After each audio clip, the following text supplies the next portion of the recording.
Buenas tardes, ¿cómo les va? Acá estamos, buscando los lentes. ¿Qué tal? ¿Cómo les va? Y hay 5 personas. Vamos a cambiar absolutamente el encuadre. Eh, Lleva su tiempo readecuar la cabeza. Silviana, ¿qué tal? ¿Cómo estás? Un gusto saber que estás por acá. ¿Todo bien? ¿Cómo va la vida? María Cristina, ¿cómo te va? China, qué gusto. Ya somos 13. Bueno, em, vamos a avanzar en esto que Beatriz, ¿qué tal? ¿Cómo te va? ¿Te comiste? Sí, me comí el alfajor, gracias. Sí, sí, aproveché a comerme el alfajor porque ya no daba más. Y a preparar café. Viste que, ¿o vieron que eh, la combinación de café y libro es fantástica? Yo antes combinaba el café, el cigarro y los libros, pero he dejado de... Muy rico el alfajor. Graciela, qué gusto. Graciela, qué bien que estás por acá. Estaba muy rico el alfajor. Muchas gracias. Muchas gracias al CEPRAM porque en realidad es un regalo que nos llegó por el día del maestro de parte del CEPRAM. Así que muchísimas gracias a Andrés, a todos los que están allí, a Rodrigo. Así que bueno, acá estamos.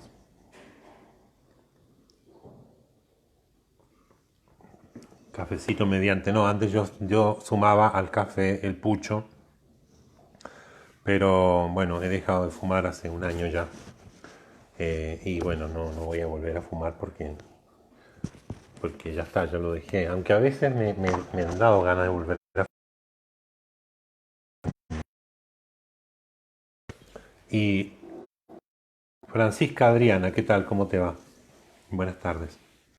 Eh, y me pasó algo curioso, esto para ir entrando de alguna manera por otra vía al tema. Me pasó algo curioso hace una semana, un par de semanas, no sé cuándo, una semana. Soñé que volvía a fumar y que disfrutaba mucho de fumar en el sueño. Coincidió con una semana en la que andaba con ganas de fumar cigarros. Pero bueno, qué sé yo.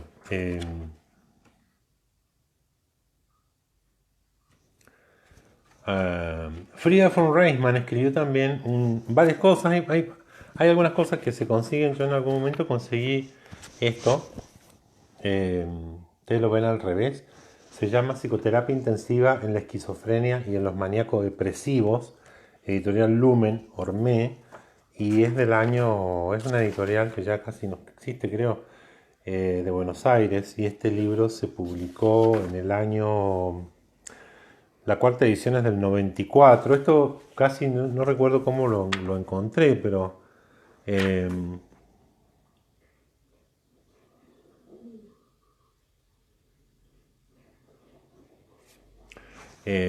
está bueno porque no se encuentran muchos textos de... pero los hay. Y son relativamente fáciles de leer. Ella va haciendo comparaciones entre las teorías de pronto y prácticamente lo que ella muestra es cómo ella lo fue adaptando, ¿no? ¿Qué tal Elba Quiñones? ¿Cómo está? ¿No se escucha nada? Sí, sí, ¿no se escucha? Disculpen, hay que resistirse al primero, al pucho. Sí, viste, pero cuesta, a veces tienes más ganas de fumar que otras veces. Se cortó Beatriz Granjeto. A mí me dice directo, por favor, confírmenme que este es el horario definitivo. Sí, para el Facebook va a ser a las 4:30 y después el Zoom, una vez que termine esto, a las 6 menos cuarto aproximadamente, vamos a alargar con el Zoom con los que siguen por allí. Bien, gracias Ruth. Perdón, voy a releer porque se me pasaron varias. Bien, Francisca Adriana, ¿qué tal? Ruth, bien. Ana María Gómez, sí, este es el horario definitivo de aquí en más. Si se cortó, espero que no. Es mañana 11 de septiembre, efectivamente. Eh, para mí es un poco complicado el día, pero bueno, me alegro que dejaste. Sí, yo también me alegro porque hay que resistirse al primero. Mercedes Duarte dice: soy exalumna del CEPRAM. Mercedes, y se me rompió el celular y necesito comunicarme con Blanquita Córdoba. ¿Me pasarías por favor su número por privado? Mercedes, sí, sí, pero vas a tener que esperar que terminemos para eso. ¿Sí? ¿No hay problema? Vale. Vamos, ¿qué tal Cecilia Saavedra? Bien, vamos a empezar. Yo voy a no, voy a tratar de ir viendo en algún momento los mensajes, pero yo voy tratando de avanzar para que podamos más o menos entrar en tema. Por si no me leo todos los mensajes, los comentarios, usted vaya haciéndolo y yo voy a ir parando en algún momento para poder leer lo que están opinando, diciendo que es súper importante. Bien, eh, entonces, en el texto que estamos, el Zoom será hoy a las 17:45, sí, Ana María, a las 17:45, no mañana, sino hoy. En el texto entonces de La mujer rota, de Simone de Beauvoir, nosotros tenemos un segundo texto. Para aquellos que no lo han leído, si quieren hacerlo y si pueden hacerlo, sería recomendable. El segundo texto que nos presenta ahí Simone de Beauvoir es siempre difícil establecer quién es quien habla, ¿no? En el primero tenemos un tema, ya lo vimos, una mujer que va a tener, sí señora, se lo mando a su, a su correo, efectivamente. Bien, es difícil precisar, digamos, de alguna manera uno tiene la impresión de que tras este personaje que está presente en el primer texto, que se llama La edad de la discreción, está hablando Simone de Beauvoir y está diciendo algunas cosas que ella considera que son importantes. Primero, la cuestión de la edad en ella como mujer, cómo envejece una mujer, tal vez de una manera bastante clara y práctica. Uno ve allí la diferencia de envejecimiento en un varón y en una mujer, sin que necesariamente el texto sea un texto de sobreenvejecimiento. Luego ves una cuestión que tiene que ver con la vida de pareja y luego ves los conflictos de maternidad-paternidad que atraviesan de manera distinta tanto a varones como mujeres, envejecidos, grandes, etc. Lo que significa para cada uno de ellos, hombre y mujer, hombre o mujer, cesar en la actividad que ha sido de alguna manera la permanente y la regularidad en la... bienvenida Paula, bienvenida, acá hay lugar, tome asiento, bienvenida, muy lindo que estés acá. ¿Qué tal Susana Elena? Bien, entonces, en ese primer texto, que es la edad de la discreción, nosotros vemos varios temas que se van a ir de alguna manera desarrollando. Como ya dijimos, la cuestión del envejecimiento en varones y mujeres, la cuestión de la jubilación, el cese de actividades, el hasta cuándo no trabaja o hasta cuándo siente de alguna manera que efectivamente está productivo y qué pasa cuando dejas de ser productivo y te enfrentas a la jubilación o al cese de las actividades que venías desarrollando durante tanto tiempo. Cómo te haces cargo de alguna manera de esa situación y cómo la llevas adelante, cuáles son los conflictos que eso va a generar en la pareja, si es que hay pareja, con los hijos, si es que hay hijos, con los nietos, si es que hay nietos, etc. Entonces es un texto que se corona de alguna manera con el reencuentro de ellos como pareja. Ese es un texto bastante redondito, si se quiere, el de Simone de Beauvoir y la edad de la discreción. Ahora, en el segundo texto que ella presenta en el libro, que se llama Monólogo, ella arranca con una frase de Flaubert que es: ella se venga por el monólogo. Es interesante porque nosotros vamos a presenciar, vamos a recorrer, si usted lee ese texto, va a encontrar que es caótico, ¿no? Esto ya lo habíamos dicho antes y no voy a redundar en algo que ya hemos dicho antes. Y básicamente lo que usted va a leer en las primeras, no sé, 10 páginas, 15 páginas, tiene que ver con una mujer que está muy enojada, que no encuentra la paz, que está totalmente, voy a usar un término poco académico, encabronada, porque el ruido externo, los ruidos internos, la relación con la hija, el hijo, el marido, el amante, el novio, los hombres, el dinero, la apariencia física, la cuestión social, es un atravesamiento de múltiples cuestiones las que están puestas en ese texto. Al punto que uno dice de pronto, es un monólogo, es cierto, es un diálogo consigo misma de la protagonista, que recién en la página 10 u 11 sabemos que se llama Muriel. Y de allí se descalabra, ¿no? Allí hay como un enojo, un entorpecimiento, una cosa caótica, que es difícil poderlo leer sin ir estableciendo algunas cuestiones como, esta mujer no está bien, mirá las cosas que dice. Entonces hay una serie de cuestiones morales que nos van a precipitar probablemente un determinado juicio de lo que estamos leyendo. Cuando uno avanza en el texto, después puede preguntarse qué es lo que pretende, qué es lo que está tratando de alguna manera es también una pregunta que podemos hacernos cada vez que leemos algo, ¿no? Digo, ¿qué es lo que fulano, en este caso Simón de Beauvoir, está intentando? ¿Ves solo rayas? No sé cómo. Vos ves solo rayas. Estoy rayado. No sé si es la situación de todos, podrían aclararme, no lo sé. Yo sigo teniendo acá que dice en directo, por eso creo que sigo y no me veo rayado, Beatriz. Eh, pero no sé si es mi percepción o estamos todos mal. Si alguien aclara cómo lo está viendo el resto, se está escuchando, se está viendo bien, no sabría muy bien. Según esto, estoy en directo. Se ve muy bien, dice. No, todo bien, perfecto, entonces sigamos. Eh, vemos, hay un momento en que ella nos muestra, nos dice que ella le ha leído el diario de vida a su hija, lo que comentamos en algún momento y dijeron, se ve, se es metida, es controladora. Bueno, hay una serie de cosas que nosotros podemos ir diciendo acerca de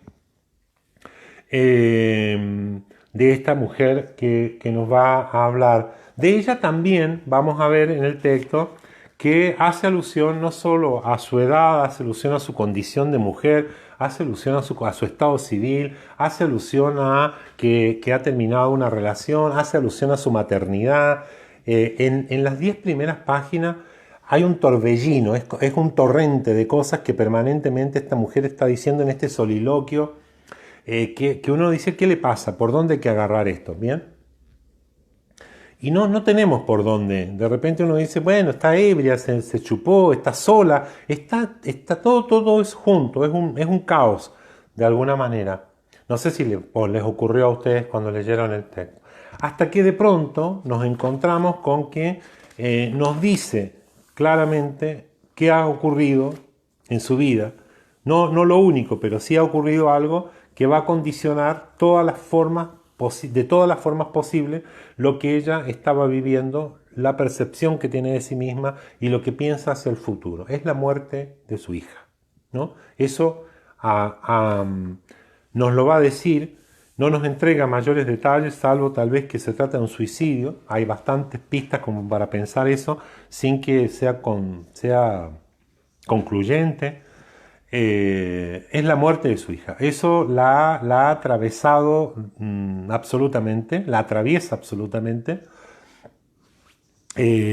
porque ella la encuentra, es lo que nos dice Beauvoir, la encuentra en la cama y no se levanta, entonces va, intenta despertarla, no ocurre que se despierta, y entonces se plantea una serie de preguntas. Si ella se hubiese levantado más temprano, si ella hubiese hecho tal otra cosa, entonces tal vez habría llegado antes de que la hija hiciera lo que hizo o le pasara lo que le pasó.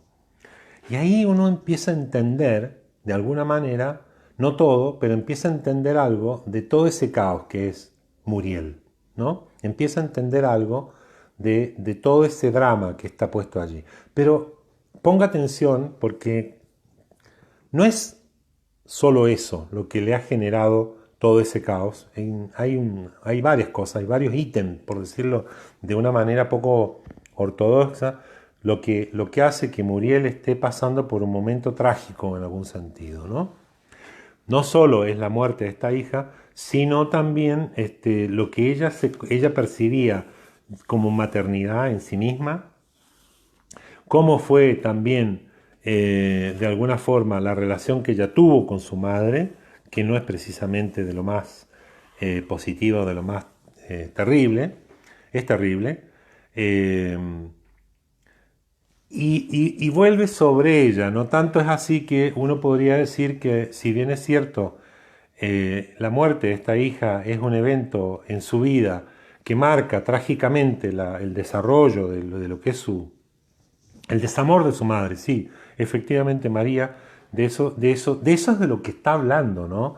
Cuando en realidad uno sobrepasa cierta línea, digámoslo así, de prejuicio, si se quiere, lo estoy diciendo en sentido positivo del término, lo que encuentra de alguna manera allí es esa experiencia de desamor, ¿no? De desamor de la madre, desamor del marido, desamor de este, desamor de aquel, incluso podríamos decir el desamor que ella siente que su hija tenía hacia ella. Y la relación con la hija también compleja, no, no es que era muy fluida, sino que efectivamente la relación entre ambas era complicada, era compleja. Y entonces uno podría decir, bueno, pero eso es terrible, ¿no? Y luego podríamos también pensar que no hay relación con los hijos que no pase por complejidades, ¿no? Lo que pasa es que de alguna manera cuando uno ve cómo son los tratos que vamos a tener con nuestros hijos, cuáles son las alianzas que establecemos, cuáles son los códigos que implantamos, cuáles son las cosas que ellos de alguna manera o que nosotros les esperamos que ellos realicen de uno, etcétera. Hay un montón de cosas dando vuelta allí en esa relación de padres e hijos, de madres, de padres. Voy a hablar de padres porque no me voy a hacer eco de algo que yo no conozco, como es ser madre de alguien. Eh, pero de alguna manera hay una serie de códigos, de criterios, de alianzas, de tratos, de apuestas que se hacen a lo mejor en relación a un hijo, bienvenida, que hacen que la relación que uno dice es de amor, sí, claro, es de amor, sin duda, también, sin duda, bueno, es de amor. Pero esa relación tiene sus complejidades, ¿no? Tiene la relación de paternidad hacia un hijo y de un hijo hacia una paternidad, hacia un padre, no es fluida, ¿no? Uno idealiza un poco ese vínculo, esa relación, porque bueno, está idealizado, pero es complejo, ¿no? Hay complejidades en esa relación. Cuando digo complejidades, no estoy diciendo desamor, no estoy diciendo competencia, no, estoy diciendo compleja. Es cuando uno intenta ver, intenta de alguna manera, no sé si le ha pasado a usted o a alguien, qué sé yo, que usted conozca, pero de pronto uno dice, yo quiero saber cómo, tengo dificultades, porque qué sé yo, si tiene más de uno, a lo mejor tiene uno solo y no tiene este problema, pero si tiene más de uno o más de una, usted dice, ¿por qué con Juanita está todo bien, está todo fluido, qué sé yo, nos ponemos a conversar y podemos estar ahora, y con Martita no puedo ni conversar 5 minutos, que entonces, ¿qué me pasa? Entonces, Martita, ¿qué me pasó con Martita? ¿Qué me pasó con Martita? ¿Qué me pasó con Martita? Y tendemos a intentar comprender, analizar, si se quiere, la relación que tenemos con la comillas, con la relación complicada que tenemos. Esa es la que queremos entender. Y no nos preguntamos por esta otra, que es la fluida. Y entonces, sí, pero ¿y acá qué le pasa con ella o con él? Que usted dice, me puedo sentar a conversar durante horas y está todo bien. Y entonces uno dice, pero a ver, cuando usted dice está todo bien, también uno debiese poder preguntarse, ¿qué me ocurre en esta relación que está todo bien? No solo preguntarme en esta, ¿qué me pasa que no está todo bien? ¿No? ¿Por qué esta está todo bien? ¿Qué en esta está todo bien? Entonces, en ese sentido, digo, las relaciones paternales son complejas, ¿no? Porque uno de pronto da por supuesto y da como buena una relación porque puedes conversar con tu hija sin problema y entonces esta es una relación que está bien. Esta otra no está tan bien. Esta es la que tengo que explicar por qué no está tan bien. Y no intento entender esta, que es la que está bien. ¿Cómo es que esta está bien? No en comparación, porque ahí es donde se nos complica el asunto, ¿no? Y esta mujer, de alguna manera, gracias Beatriz, la madre tenía marcada preferencia. Claro, claro, ¿Por qué hay esas preferencias, no? Hay esas preferencias, incluso en ella hay una preferencia marcada. Luego los hijos, particularmente el niño, ¿no? Que ha muerto la hija y el marido se ha llevado al crío, al hijo. Entonces ella ha quedado sola, sin lo que proveía el marido, sin lo que proveía la maternidad. Y entonces hay un caos, ¿no? Hay una complejidad. Y ahí es donde a mí me gustaría que pudiéramos detenernos un minuto. ¿Por qué detenernos un minuto ahí? Porque la contraparte de esta lectura, porque lo que hemos propuesto, lo que yo le he propuesto es leer un poco en paralelo, si se quiere, montar un texto sobre otro, es la vida de Frida von Reichmann. ¿Está bien? Y en uno de los capítulos de Frida von Reichmann, digamos, lo que intentamos ver, perdón, voy a leer a Ruth, dice...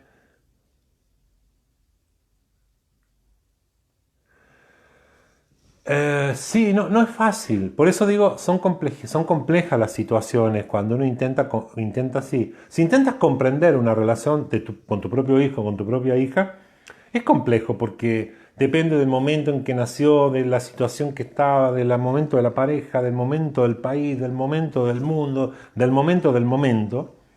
Y a veces uno dice, no, pero el otro nació un año después. ¿Por qué tanta diferencia? ¿Y por qué hay diferencia?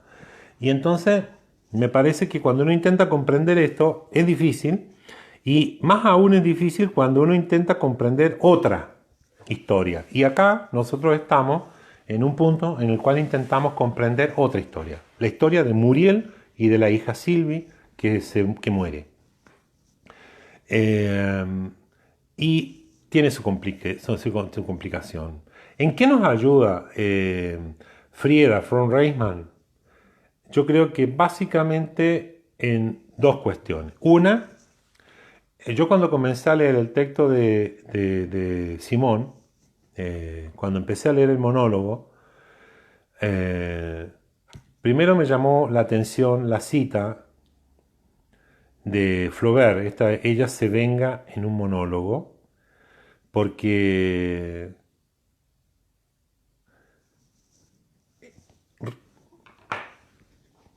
no sé si usted me ayudaría a comprender eso. Hay una venganza en ese monólogo, hay una venganza. Y en principio cuando uno piensa en venganza, piensa en otro, ¿no? Me voy a vengar de lo que me ha hecho otro. Esa es como una primera lectura primordial, si se quiere, respecto de lo que uno va a hacer o va a pensar o va a creer como una venganza, ¿no? Dice, me voy a vengar, y entonces piensa automáticamente en quién te hizo qué.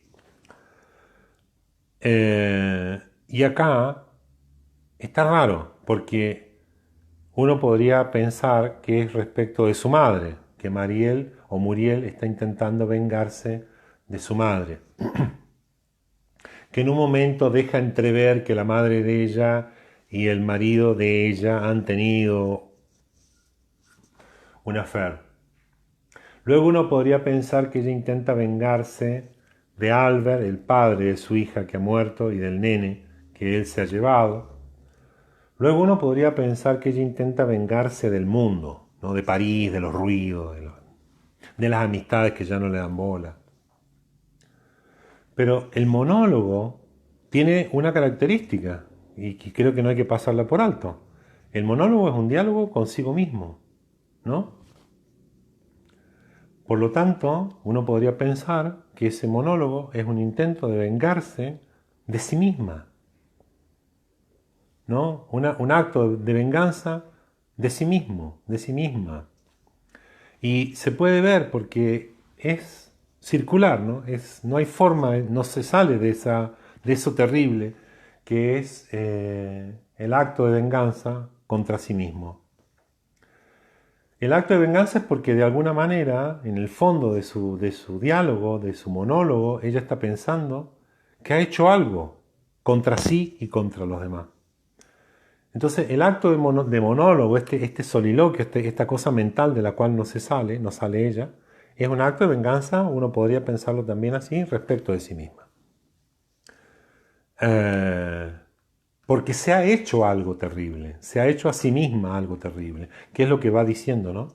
Algo terrible ha hecho, ha elegido mal a fulano, el que siguió no fue mejor que el anterior, esto fue peor que el otro, digamos, es como un desconsuelo permanente más que un desamor. Entonces, lo primero que me pareció fue esto, un caos en el texto.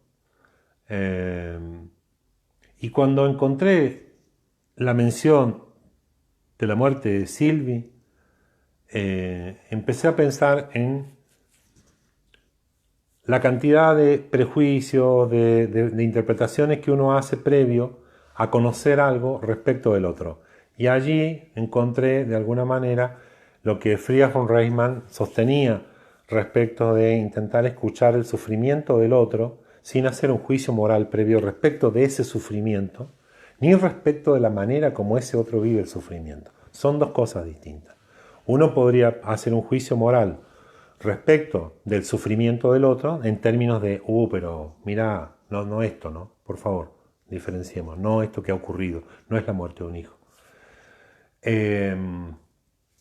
Uno podría hacer un juicio moral respecto a alguien que nos dice, no aguanto más la vida, y uno puede decir, pero mira, si tienes esto, tienes lo otro, ¿por qué te quejas?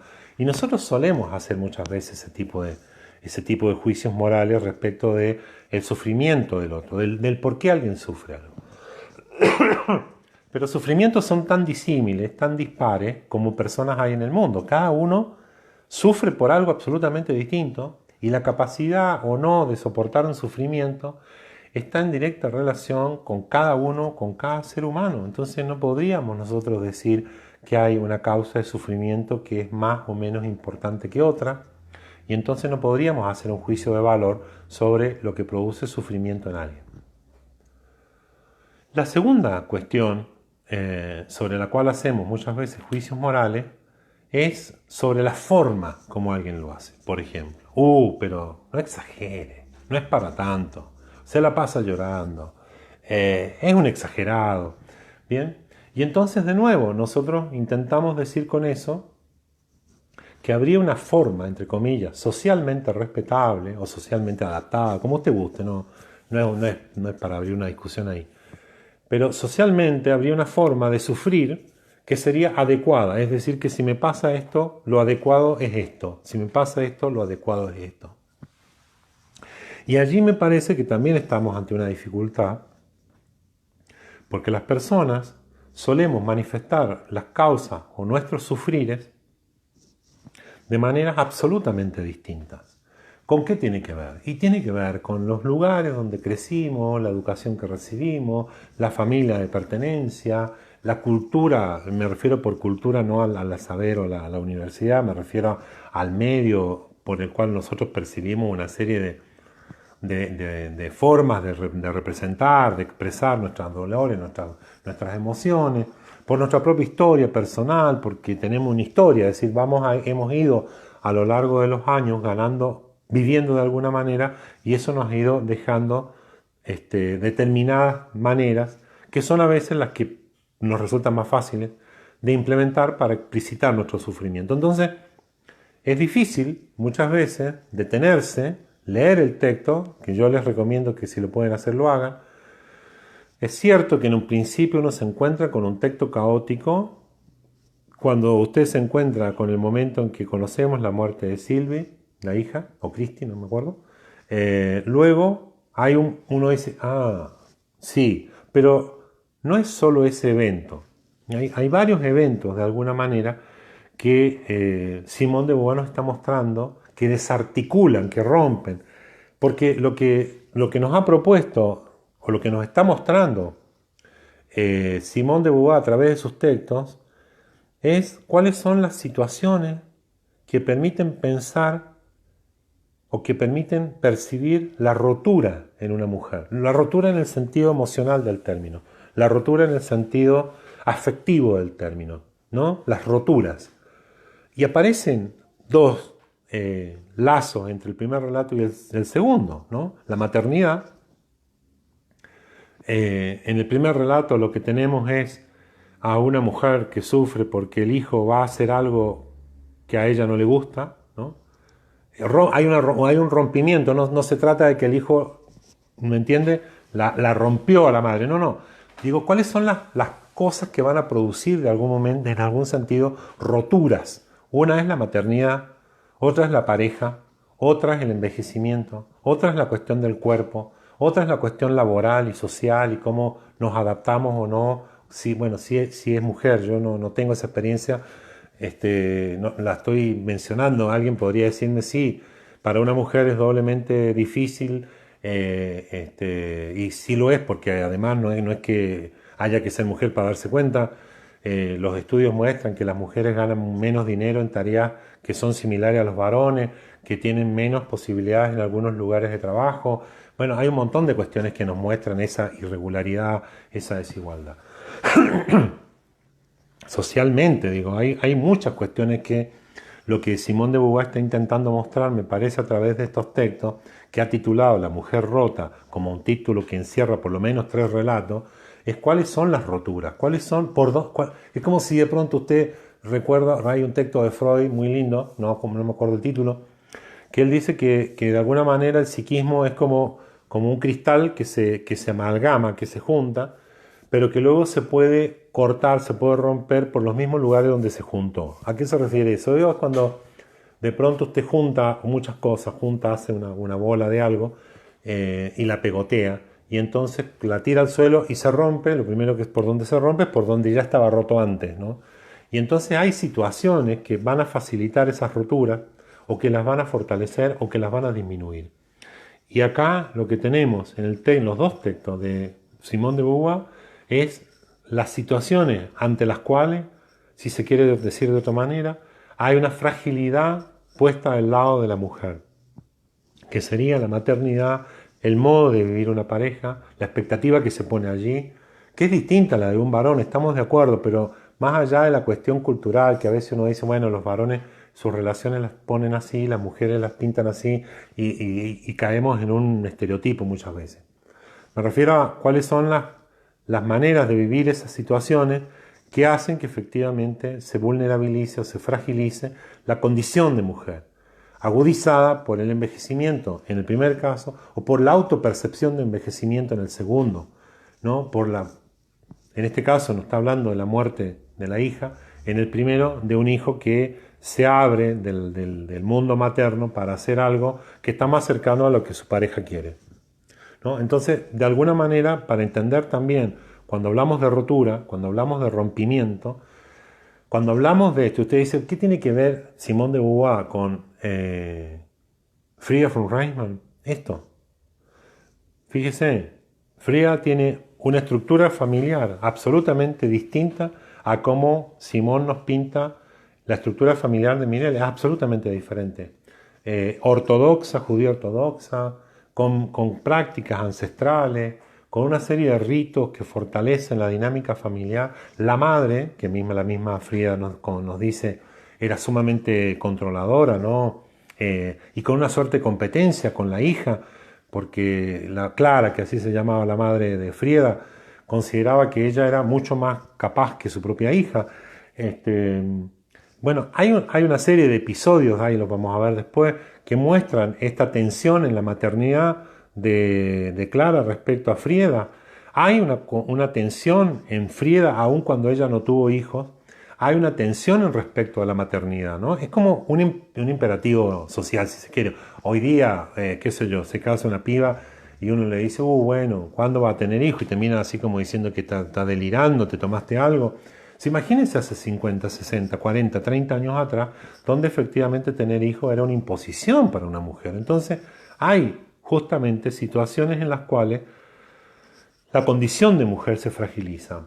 Ella tiene una relación con Erich Fromm, con quien se casa en un matrimonio que también, vieron que es una cosa extraña, pero bueno, también uno podría hacer un vínculo si usted quiere. Simone de Beauvoir, vaya intentando diferenciar los cuadros. Mire, para que la lectura en paralelo pueda ayudarnos a entender varias cosas, tenemos a una Simone de Beauvoir que fue pareja de Jean Paul o de Juan Pablo Sartre. Decir Juan Pablo, viste, suena feo. Jean Paul Sartre, que tenía ella como mujer, no como escritora, ella tenía una postura frente a las relaciones amorosas que la lleva casi a una marginalidad dentro de la Francia de los años 60, 50, 60, 70, etc. ¿Bien? O sea, tiene una marginalidad. O sea, también ella se podría pensar como una mujer rota. Luego están sus personajes, la primera mujer en el texto de La edad de la discreción, ¿sí? Allí hay una mujer que está sufriendo por algo en particular. Luego Muriel sufre por algo, otra particularidad. Si tenemos varios personajes dando vuelta. Simón, la primera mujer, la mujer protagonista del relato en Años de discreción. La segunda mujer protagonista en relato de El monólogo. La tercera mujer es Frida von Reichmann, sin duda. La cuarta es la madre. Luego tenemos a Gail Ornstein, que escribe esta biografía respecto de ella. Tenemos a Clarice Lispector y tenemos a sus personajes. O sea, el mosaico que podemos armar de alguna manera con todas estas figuras que van apareciendo nos permiten hilar de alguna manera, ¿sí?, los relatos para poder decir, sí, ¿de qué habla Simone de Beauvoir cuando habla de rotura? ¿Por qué una mujer rota? ¿Por qué la titula así? Y cómo eso va generando de alguna manera una serie de relatos. Cada uno de nosotros podría, o cada una de ustedes podría a lo mejor decir algo respecto de su maternidad, respecto de sus experiencias de amor, respecto de cómo se adaptaron mucho, poco, con dificultad o no al mundo social. ¿Cuál fue la experiencia que tuvieron en la relación con su familia? Desmitificando también algunas cuestiones, ¿no? Desmitificar no quiere decir que uno diga, si mi familia era terrible. Sí, todas las familias son un poco terribles, ¿no? No se trata de esa desmitificación. Se trata de decir, sí, ¿cómo fue el vínculo con la madre, con el padre, con los tíos, con esa familia nuclear que de repente vemos de una manera romántica y luego uno dice, bueno, tenías que bancártela la vieja, ¿eh? Estas preferencias marcadas por un hermano o por una hermana, el de ser la mayor, el menor, el del medio, qué sé yo. Hay una serie de dinámicas familiares que nos ponen a pensar respecto de cómo nosotros entendemos, cómo nosotros logramos avanzar con la familia en la cual crecimos. Cómo a partir de eso establecimos relaciones amorosas y cómo en esas relaciones amorosas encontramos algunos claros, cuando digo claros me refiero a cuando uno está en medio del bosque y no ve nada y llegas a una parte donde hay un claro de bosque, como que por lo menos ves un poco más allá del árbol que te está tapando todo. Entonces en algunas relaciones de pareja o de amistad o de enamoramiento o de encandilamiento, como te guste llamarlo, para no identificar todo el tiempo parejas y amores, en esas relaciones nosotros pudimos ver ciertas claridades, ¿no? Así, sí, pudimos ver ciertas claridades. Y entonces me parece interesante poder plantearnos algunas de estas mismas preguntas. ¿Cuántas veces hemos nosotros estado en esto del monólogo? Me refiero hemos estado dándole manija a nuestra cabeza con algún tema y nos encontramos presos ahí, no sabemos muy bien cómo salir de algunas cosas. Entonces me parece interesante poder ver cómo, por favor requiere nombre y autor del texto para leer. El texto para leer, bueno, son varios. La mujer rota de Simone de Beauvoir tiene 3 textos. La mujer rota de Simone de Beauvoir. Ahí Ruth está... Sí, es mordaz, es realista, es cruda. Lo mismo que el Inspector. Bien, lo mismo que el Inspector. Si en algún sentido hay una similitud en la escritura de Beauvoir, es esa mordacidad, ese descarne con el cual escriben para mostrarnos algo. Tal vez hay una diferencia. Simone de Beauvoir nos muestra descarnadamente, o sea, nos pone, si usted quiere, en el rostro la situación. Lispector no, Lispector escribe descarnada, pero no nos pone en el rostro la situación. De alguna manera hay algo que uno dice, a ver, hay algunas líneas del Lispector que usted tiene que leer 2 veces para intentar entender qué está diciendo. ¿Bien? Entonces hay en Lispector un ocultamiento, si se quiere, de alguna cosa. Ya vamos a ver de qué. Por ahora nos quedamos ahí. Permiso, voy a leer algunos comentarios porque hace rato que... bien, Nidia Bordino, y del hijo que también forma parte del vínculo y trae consigo su temperamento. Sí, claro. Sí, sí. Por eso digo, está armada, está... sí, el hijo también forma, pero te das cuenta que el hijo es como, si se quiere, traigo al hijo para presionar a Alberto para que me dé esto. ¿No? Hay un juego ahí de amores y de relaciones bastante complejo. Es probable que sí, que su accionar, pero de nuevo, te das cuenta, es probable que, como bien dice María, es probable que el accionar le haya jugado en contra. Pero acá nos encontramos con alguien en un momento, ¿no? Es como un momento, y eso también creo que habría que tenerlo en cuenta. A veces nos encontramos con alguien en un momento, pero es un momento. Y esa vida no es, ese momento no es toda la vida. Y entonces siempre nos falta, si se quiere, siempre nos falta un resto, siempre nos falta algo más para intentar comprender qué es lo que ocurre, qué pasó, ¿no? Entonces, acá nos encontramos con Mirel en un monólogo, pero este monólogo es un momento de la vida, no es toda la vida. Y probablemente en algunas cosas le jugó en contra y en otras la ha favorecido, solo que acá la tenemos en un acto de venganza. Y eso me parece bastante claro a la hora de leer. Beatriz dice, sí, el último párrafo es, sí, es brutal. Bien, la mujer se encarcela en sí misma. Ahí no sé si estoy tan de acuerdo, pero es discutible. Sí, pero no sé si ella se encarcela en sí misma o... no, lo que habría que diferenciar en todo caso ahí, Olga, es que no es que se encarcele en sí misma por ser mujer, ¿no? Hay una serie de circunstancias, todo bien, que nos muestran que ese encarcelamiento, si existe, ha sido también provisto por otros. ¿Está bien? No, no es que uno podría decir ya se encarcela por ser mujer. No, uno podría decir que hay un encarcelamiento, el monólogo es cerrado, ¿sí? Ese monólogo es cerrado, es rumiante, es un trabajo de pensamiento, es todo el tiempo dándole vuelta al punto de que ella no puede dormir, al punto de que no puede disfrutar de nada, le molesta todo, ¿no? Es una máquina de pensar en algún sentido. Y eso, sin duda, no le provee ningún descanso porque no hay nada, no se puede descansar. No sé si alguna vez usted no le pasó algo así, viste que uno empieza como a darle manijas, como un organillo, como una máquina de picar carne. Lo que tenemos ahí es eso, ¿no? Es la actividad del pensamiento dando vueltas sobre sí mismo, con al menos puntos de fuga, ¿no? La muerte de la hija, el niño, que ella dice necesita, porque dentro de todo ese caos que uno podría decir que es un caos, están los pensamientos que también favorecen, ¿sí? Ella quiere que el hijo tenga una familia, ella quiere que el hijo crezca con una madre. Hay una serie de cosas que son orientativas de todo el descalabro, pero que no logran generar, amojonar como para lograr salir de ahí. Sí, sí, totalmente de acuerdo, sí.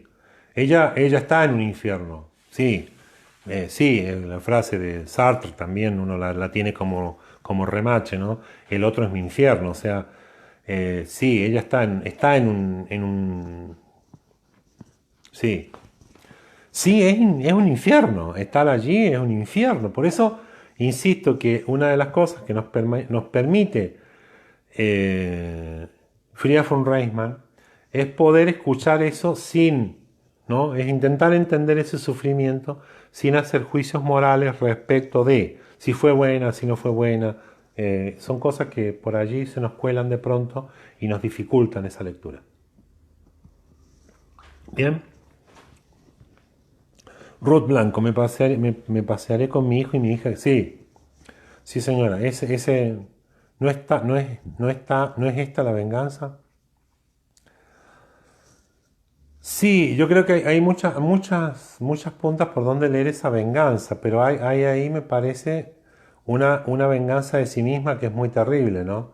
Porque no te deja descansar, es como, es un autocastigo permanente, es eso, porque la venganza con otros, supongamos, que fuese patológica y entonces permanentemente te despiertas pensando cómo te vas a vengar de, qué le vas a hacer y bla, bla.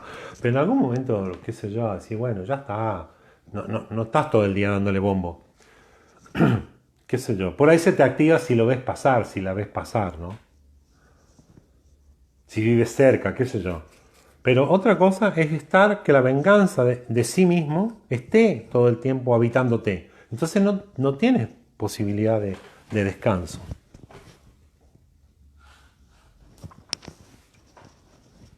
Se me estaba por caer todo.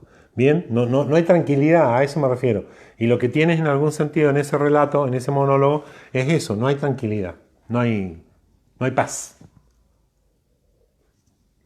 ¿Está bien? Bueno, espero que tengan buena tarde. Nos vamos a reunir o vamos a partir de hoy, es a las 4:30 nuestro encuentro para ver, salvar una vida, salvar un mundo. Eh, la contracara de esto es por qué Frida von Reichmann, porque yo creo que Frida von Reichmann nos aporta algunas pistas de cómo escuchar el sufrimiento de otro. No tiene usted que ser psicólogo para eso. No es una clase de psicología en el sentido de, uy, nos recibimos de terapeutas reichianos. No. Es justamente poder escuchar el sufrimiento. ¿Por qué sufre alguien? Esa es una primera cosa. Lograr identificar por qué alguien sufre, ¿no? Y salir de las respuestas que son comunes, porque quiere, porque le gusta sufrir, porque, uy, no se conforma con nada. No, primero intentemos comprender por qué, en qué consiste, en dónde radica, dónde se ancla el sufrimiento de otro. Y luego intentar comprender la manera, la forma específica, por qué así, por qué sufre así, ¿no? Y creo que ahí Frida, no, ¿por qué Frida además? Porque el interés por el sufrimiento humano en Frida von Reichmann es anterior al momento en que se constituye como psiquiatra. Su interés por el sufrimiento de los otros es anterior al momento en que ella se constituye en psiquiatra, ¿no? Y entonces creo que es interesante pensarnos para intentar comprender a los demás, sáquele sufrimiento si quiere, es intentar comprender a los demás de una manera en la cual primero ponemos en suspenso su juicio moral. Nadie le está diciendo que sea bueno así o que sea malo, no. Es como lo que yo creo, sea bueno o malo, me lo guardo e intento escuchar en qué consiste lo que le está pasando al otro. Y tal vez ahí nosotros empezamos a encontrar algunos puntos en los cuales nos hacemos más empáticos. ¿Está bien? Ok. Sí, enfrenta todo lo que le está pasando. De Simón hay situaciones sin salida, le da Sí, totalmente. Sí, señora. Ahí no sé si son historias tristes, pero discutámoslo, porque esto es justamente... Mire, si lo bueno que tiene la literatura no es un dogma. Usted lee una novela y usted dice, mire, a mí me pareció que el personaje era un desastre. Listo.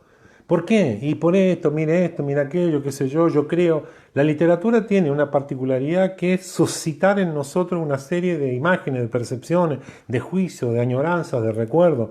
Y no es que esté mal o bien, está. Entonces, luego a alguien le puede parecer que esto fue A y el otro le puede parecer que esto fue B. Y las dos cosas son reales. No es que vamos a votar por A o por B. Entonces, sí, no sé si son historias. Yo le daría una vuelta tal vez a eso de las historias tristes.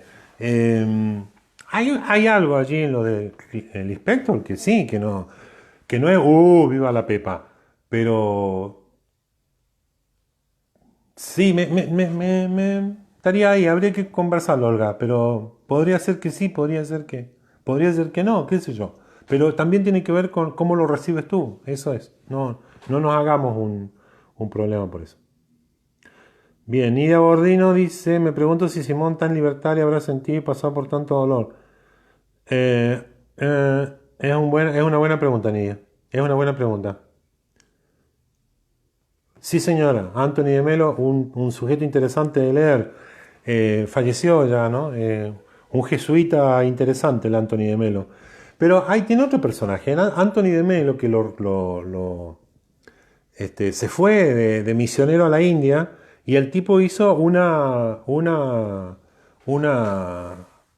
síntesis entre el pensamiento budista, el cristianismo, lo que él entendía, muy distinto a lo que el dogma de la iglesia pensaba. Entonces, digo, cada vez que uno se encuentra de alguna forma con personajes como Simone de Beauvoir, como en este caso las que estamos leyendo, que es Clarice Lispector, Frida von Reimann, uno encuentra personas que de alguna forma son como medio marginales, porque Frida von Reimann, le aseguro que en el movimiento psicoanalítico no le dieron ni tronco de bola, y además ella mesuró muchos de sus comentarios para que no la terminaran echando de los movimientos psicoanalíticos, ¿no? Aparte de ser judía, aparte de ser mujer, aparte de ser psiquiatra, a la práctica que ella tenía le llamaban terapéutica por su adhesión a la Torá, es decir, se entiende que no son, Clarice Lispector más todavía, digamos, ¿no? Son tres personajes, tres mujeres que escriben, que construyen su historia casi en la marginalidad, digamos, ¿no? Y se sostienen allí. Eso es interesante, ¿no? Cómo se sostienen sí, desde la adversidad, ¿no? No. Sí, totalmente de acuerdo. A nosotros nos afectan más unas que otras, exactamente. Digo, hay una cuestión ahí, cómo se construye desde lugares que son tan adversos. La Frida, menos de 1,50 m, judía, ortodoxa, en Alemania, ¿no? Que no estaba, qué sé yo, ¿viste? En Córdoba. En una universidad donde eran todos varones, 4 o 5 mujeres había, le hacían hacer las prácticas médicas en pleno verano para no juntarlas con los varones. O sea, la remada que se pegó para llegar a ser quien era, y además con todos los desconocimientos que le dieron, ¿viste? Porque nunca dentro del movimiento psicoanalítico freudiano, post-freudiano, lo que fuera, fue considerada como una pionera en qué. Mire lo que trabajó en la cura, en el atender a pacientes esquizofrénicos, ¿no?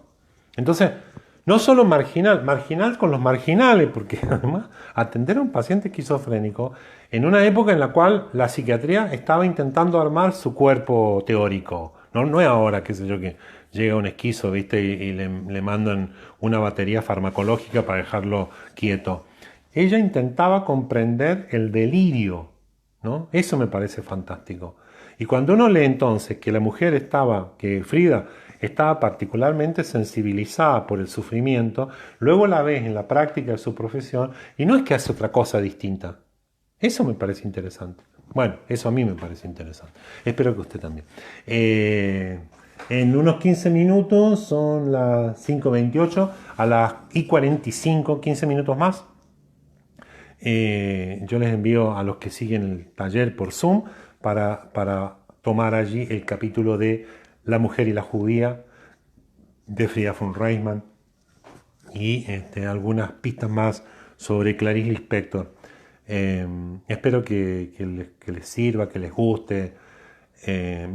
Yo en eso sí quisiera que también vieran de poder leer los textos, porque se entiende mejor si se lee el texto, ¿no? Si no, esto que yo estoy diciendo no es lo mío es una lectura de esos textos. Entonces, si usted los lee, seguramente además le va a impactar de una manera distinta, no se deje llevar por lo que yo estoy leyendo.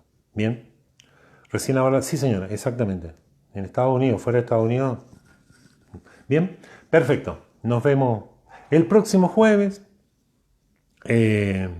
Vamos a leer un cuento del Lispector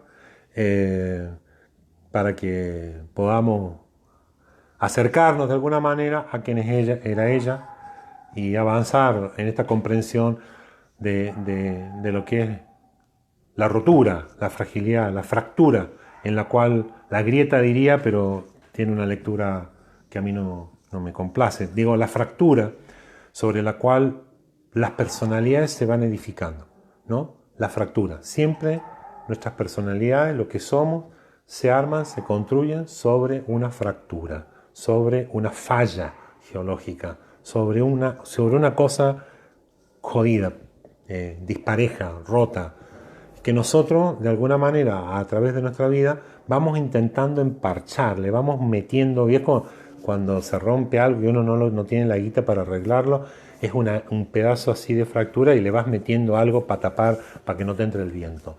De alguna manera, a lo largo de nuestra vida, lo que vamos haciendo es recomponiendo esa fractura, esa rotura, esa quebradura. Y bueno, vamos haciendo lo que podemos con eso. Eso es lo que me interesaría que pudiéramos de alguna manera ver cómo estas personas fueron construyendo. Si nos sirve, fantástico. Si les sirve, mucho mejor. Ahí va, que lo pasen muy bien. Nos vemos el próximo jueves a las 16:30.